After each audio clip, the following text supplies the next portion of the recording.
내 차 긁혔을 때 사진 3장으로 견적 비교 끝. 내 차 수리 고민의 순간 카닥과 함께합니다. 오늘 맨체스터 시티가 3대 0으로 맨유를 좀 강력하게 잡아냈습니다. 사실 홀란드나 라인더러스 같은 선수들이 마무리를 했다면 충분히 5대 0까지도 갈 수 있는 게임이라고 생각을 하는데요. 저는 오늘 경기에서의 핵심은 사실 선발 라인업의 구성이라고 생각해요. 시티가 전술도 전술이지만 일단 기본적으로 감독의 중요한 능력 중에 하나가 이 라인업 구성이잖아요.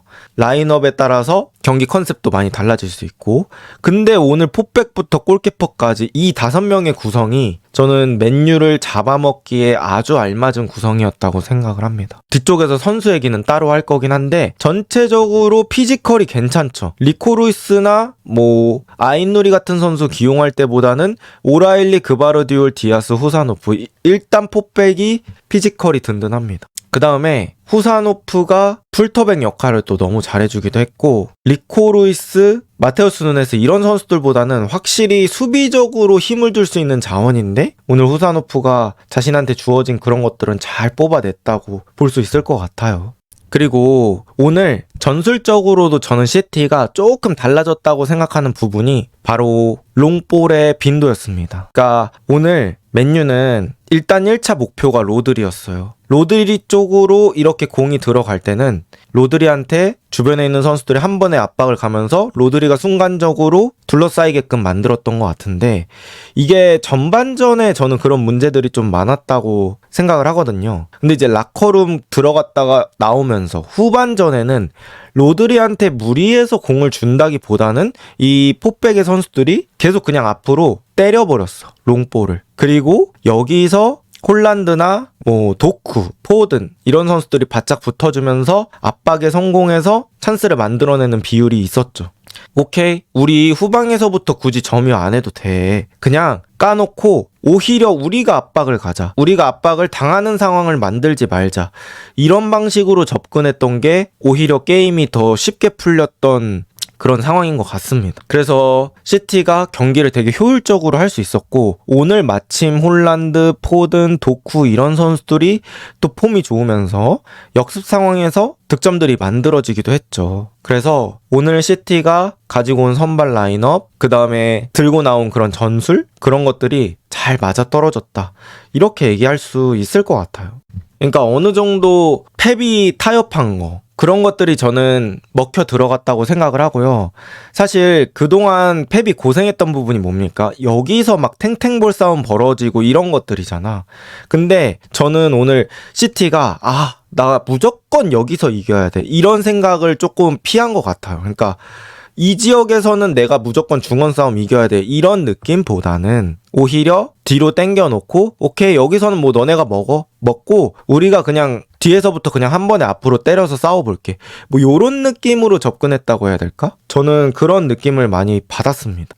특히나 후반전에는 로드리 쪽으로 계속 공을 주면 로드리가 오늘 컨디션이 그렇게 좋지 않으니까 자꾸 뺏기는구나, 맨유도 여기를 포커싱 하는구나, 그래서 그냥 아예 여기를 넘겨버려서 싸움 시킨 게 저는 좀 유효했다고 생각을 합니다. 그 다음 이제 저는 맨유의 문제점에 대해서 한번 말씀을 드려볼게요. 오늘 맨시티가 너무 잘하기도 했는데 저는 맨유의 지금 이 문제점이 오늘 경기만 문제였기 때문에 진 게 아니라고 생각해요. 그게 뭐냐면 맨유가 도루구 쪽으로 오픈될 때가 되게 많아요. 오늘 경기 보시고 하이라이트 장면 한번 보세요. 도루구 쪽으로 오픈이 돼가지고 도루구가 여기서 크로스를 올려야 되는 상황들이 많은데, 냉정하게 도루구의 마무리 퀄리티가 사실 좋지 않습니다.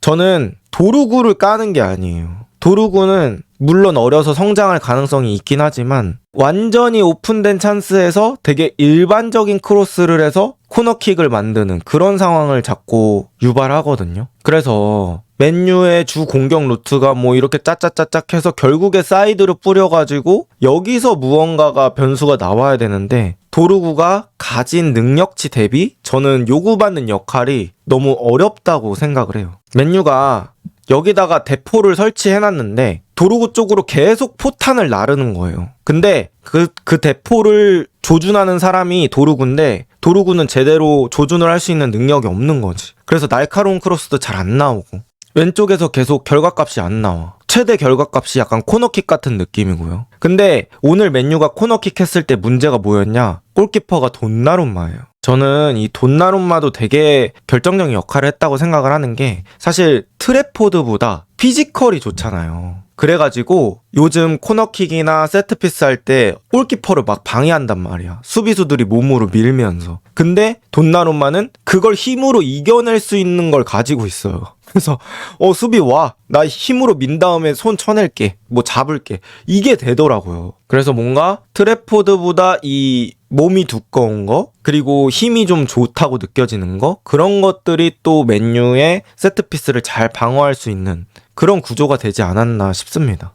그리고 이제 돈나룸마한테도 빌드업적으로 무리한 역할은 시키지 않았던 것 같아요. 오늘 시티에 전체적으로 후방에서 롱킥 때릴 때가 많다고 했잖아요. 그래서 그냥 돈나룸마한테도 너 굳이 무리한 빌드업은 안 해도 될 것 같아. 뭐 안 되는 상황이 있으면 그냥 앞으로 때려. 뭐 이런 식으로 얘기를 해준 게 아닐까. 그래서 돈나룸마도 막 무리한 빌드업까지는 안 하더라고요. 어떻게 보면 돈나룸마가 잘하는 걸 집중시켜 준 거죠. 돈나룸마의 세이브 능력, 뭐 공중볼 캐치 능력 이런 것들을 집중시켜 준 거고 돈나룸마는 또 그 결과값을 뽑아줬잖아요. 은베모 슈팅 같은 게 진짜 막기가 어려워요. 일단 첫 번째, 은베모가 거기서 발리슛을 할 거다라는 생각이 쉽게 떠오르지 않죠. 왜냐? 어려운 상황이니까. 근데 그 또 슈팅이 수비한테 가려져 있다가 나와버렸어요. 그러니까 제가 돈나룸마 위치에 서지 않아서 모르겠는데 어쨌든 좀 시야가 가려진 부분이 있었을 거란 말이죠. 그걸 또 기가 막힌 반응 속도로 쳐내고 이러다 보니까 또 맨유 선수들한테도 심리적으로 더 압박감을 주는 그런 효과가 생기지 않았나 싶습니다. 그리고 축구는 사람이 하는 거잖아요. 그래서 후방에 그런 돈나룸마 같은 든든한 골키퍼가 있으면 수비수들도 더 자신있게 플레이할 수 있는 것 같아요. 약간 이런 거죠. 뭐 니어포스트 슈팅 같은 거 막을 때 수비수들이 니어포스트, 팝포스트 다 커버할 수 없어요. 그럼 이제 수비수들이 오케이 내가 팝포스트 각은 몸으로 막아줄게. 니어포스트는 말 안 해도 골키퍼한테 맡기는 거예요. 근데 이제 그 골키퍼가 잘 막느냐 못 막느냐에 따라서 수비수가 선택할 수 있는 것들도 달라지겠죠. 근데 이렇게 믿음을 주는 골키퍼라면 수비수들도 당연히 선택하는 데 있어서 자신감이 생긴다. 뭐 물론 그렇다고 해서 트래포드가 여태까지 못 막았다 이건 아닌데 저는 공중볼 부분에서는 이 돈나룸마가 보여주는 것들이 확실히 있다고 생각을 했습니다. 잠깐! 운전자면 꼭 필요한 정보니까 스킵하지 마세요. 운전하다 쿵 했을 때 수리 걱정에 눈앞이 캄캄하시죠? 수리비가 얼마일지, 어떤 업체가 잘하는지, 보험 처리를 할지 말지 이제 고민하지 말고 카닥하세요. 카닥앱에 사고 부위 사진 3장만 올리면 주변 공업사에서 견적서를 보내줍니다. 업체에서 보내준 수리비, 후기, 수리 사례들을 비교해보고 맡기고 싶은 곳이 있다? 그럼 예약만 하시면 됩니다. 저는 개인적으로 공업사 사장님이랑 대화하면서 가격 깎고 이런 거 잘 못하는 성격이거든요. 근데 이건 견적이 쫙 오니까 마음 편하게 고를 수 있어서 좋았습니다. 당연히 무료이고요. 영업전화 일절 없습니다. 내 차 수리, 사진 3장, 견적 비교, 카닥 꼭 기억하세요. 마지막으로 엔진오일 3만원 할인 쿠폰도 준비했으니까 고정 댓글 확인하세요. 그리고 저는 오늘 중간에 맨유 교체도 좀 얘기를 하고 싶은데요. 오늘 사실 3개의 실점 장면 모두 루크쇼가 저는 관여가 돼 있었다고 생각을 해요. 일단 첫 번째, 도쿠한테 드리블로 벗겨질 때 그 상대가 루크쇼였죠. 그 다음에 두 번째 골은 루크쇼 탓을 하기에는 좀 억까 같긴 한데 결국 마지막에 홀란드랑 몸으로 붙었던 선수가 루크쇼긴 합니다. 그 다음에 세 번째 골은 루크쇼가 터치미스로 인해서 그 볼이 제대로 맨유가 잡아놓지 못했고 그게 역습으로 되면서 먹힌 거거든요. 근데 두 골에 어쨌든 루크쇼가 관여가 되어 있는데 사실 아모림이 루크쇼를 뺄 줄 알았거든요. 근데 요로를 빼더라고요. 뭐 우리는 경기장 밖에서 보고 느린 그림도 다시 봐서 그렇게 보일 수 있겠지만 루크쇼가 확실히 신체적인 능력이 떨어져 있다고 느껴지고 오늘 경기에서는 그 신체적 능력이 떨어져 있는 것들이 결국 실점과 완전히 연관이 됐다고 생각을 하거든요. 그래서 물론 결과론이긴 하지만 아모림이 루크쇼를 남겨놓은 것도 저는 아쉬운 부분이라고 생각합니다. 그 다음 시티 선수들 한 명씩 얘기를 해볼까요? 오늘은 시티 선수들 전체적으로 저는 다 칭찬받아도 된다고 생각을 하고 일단 도쿠 얘기 안 할 수 없죠. 도쿠 첫 번째 골이 이 경기에 매우 중요했죠, 사실. 그 분위기에서 저는 시티 쪽으로 전반전이 분위기가 넘어간 완전히 기점이 됐다고 생각을 해요. 그 도쿠 첫 골에서 일단 루크쇼 그 짧은 타이밍에 한번 전기뱀장어 드리블로 쓱싹 해가지고 제치는 거. 근데 수비수들이 더 당황했던 이유가 뭐냐면 도쿠가 원래 왼쪽 윙어잖아요. 근데 얘 왜 오른쪽에 와 있지? 야, 이거 멘투 누가 나갈 거야? 뭔가 이런 혼란스러운 상황이 어느 정도 형성이 됐다고 생각을 하고, 거기서 마침 도쿠를 맞상대했던 선수가 신체적인 능력이 조금은 내려가 있는 루크쇼였고, 또 도쿠는 그거를 잘 이용했습니다. 그 다음에 뭐 포든 돌려서 헤더하는 것도 너무 좋았고요. 그리고 역시나 이 골이 보약입니다. 그렇게 골 넣고 나서는 시티가 또 플레이가 잘 되기 시작하고 분위기를 타기 시작하는데, 시티 두 번째 골은 뭐 맨체스터 시티 올해 골 중에 하나로 이제 나중에 돌려보더라도 충분히 선정될 수 있는 골이라고 생각해요. 완전히 팀골이죠. 오라일리 알까기한 거, 포든이 앞쪽으로 준 거, 도쿠가 거기서 패스를 한 거, 홀란드에 찍어 차는 마무리까지. 4명이 다 잘했고요. 4명이 거의 25%씩 비중을 가져갔다고 볼 수 있을 정도로 완벽히 만들어진 골이라고 볼 수 있을 것 같습니다. 특히 홀란드가 또 오늘 득점하는 과정에서는 왜 홀란드인지 보여준 것 같아요. 그러니까 홀란드는 기본적으로 그 골 넣었을 때 그 탤런트를 가지고 있다고 해야 되나? 여러분, 공격수라는 게 결국 잘하는 공격수가 뭐냐면 저는 쉬운 골 잘 넣는 공격수라고 생각해요. 넣을 거 넣어주는 거. 대표적인 선수 해리 케인 뭐 이런 선수라고 생각을 하는데, 일단 홀란드가 넣었던 그 찍어차기 골은 되게 잘한 거라고 볼 수 있고, 이제 두 번째 1대1 상황에서 득점한 거는 물론 1대1이긴 하지만 그거 못 넣는 공격수 진짜 한 트럭입니다. 빅찬스와 아예 골은 다른 거죠. 차원이 다른 문제인데, 어쨌든 홀란드가 세 번째 골까지 넣으면서 아예 분위기를 넘겨버린 거. 이게 비싼 돈 주고 공격수를 사는 이유라니까요.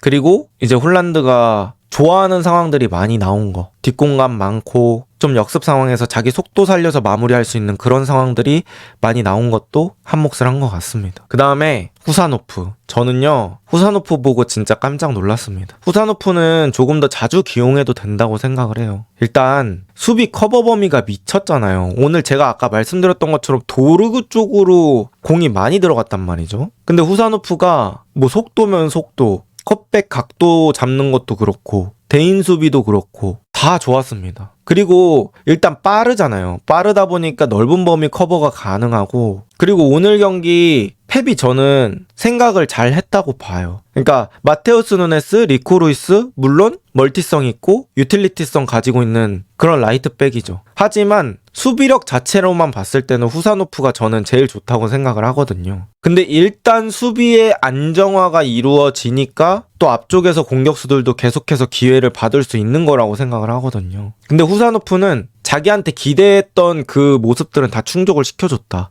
후사노프? 그래, 공격 못할 수 있어. 하지만 수비는 확실하지. 그래서 후사노프 쓰는 거지. 라는 말을 할 수 있게끔 해줬던 오늘 플레이다. 이렇게 볼 수 있을 것 같아요.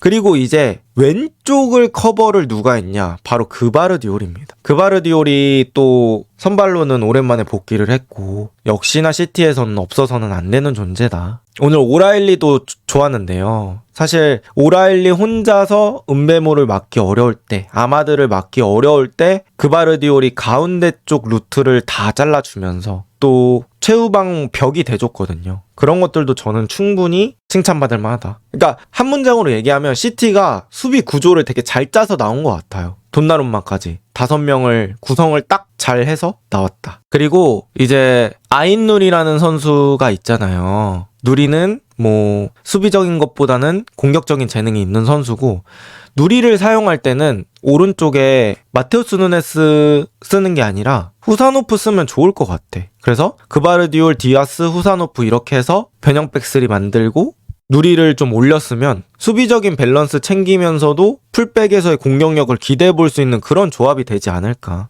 그리고 후사노프가 오른쪽 넓은 커버, 그바르디올이 왼쪽 넓은 커버, 그 다음에 후뱅 디아스가 최후방 수비수로 활약하면 완전히 안정적인 수비 구조가 된다고 저는 생각을 하거든요.